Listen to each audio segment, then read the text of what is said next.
Les lois votées par le Parlement français sur l'immigration ne s'appliquent pas aux Algériens. Or, les Algériens représentent un bon tiers de l'immigration en France. Et donc, ça veut dire que quand le Parlement vote un texte sur l'immigration, les Algériens sont ipso facto exemptés de ce texte. Ce jeudi 30 octobre, une niche parlementaire du Rassemblement national visant à dénoncer les accords franco-algériens de 1968 a été adoptée à l'Assemblée nationale. De quoi parle-t-on ? L'accord du 27 décembre 1968 visait à régler un problème particulier avec l'Algérie qui était celui de l'immigration algérienne et surtout de l'installation en France de travailleurs algériens. Parce qu'en réalité, les accords d'Évian de mars 1962 prévoyaient, à une époque où il n'y avait pas de visa, en tout cas entre la France et beaucoup de pays, la libre circulation entre les deux rives de la Méditerranée. Parce que, à l'époque de la négociation des accords d'Évian, en mars 1962, le gouvernement français pensait que les pieds noirs resteraient en Algérie. Et que donc, pour les pieds noirs, il fallait un régime de liberté de circulation pour qu'ils puissent venir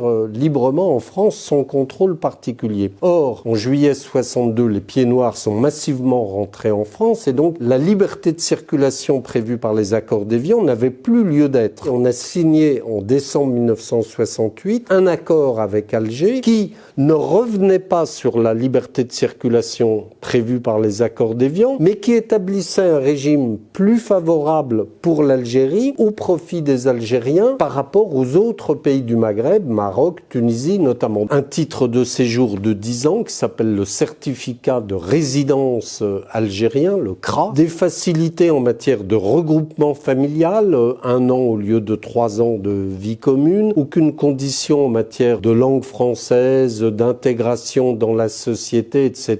Des étudiants algériens, par exemple, pouvaient transformer un visa étudiant en visa de commerçant et après, en régularisant cela, en obtenant un titre de séjour. C'est un accord qui, encore une fois, vise l'installation des Algériens en France, pas seulement l'immigration. Vous avez été ambassadeur de France en Algérie de 2008 à 2012, puis de 2017 à 2020. Concrètement, quel poids a cet accord dans la politique migratoire française ? À quel point vous a-t-il gêné ? La Constitution prévoit que notre ordre juridique interne français, il y a une hiérarchie des textes, il y a la Constitution, il y a les traités internationaux et les lois. Ce qui veut dire concrètement que les Algériens n'étant régis que par l'accord franco-algérien du 27 décembre 1968, les lois votées par le Parlement français sur l'immigration ne s'appliquent pas aux Algériens.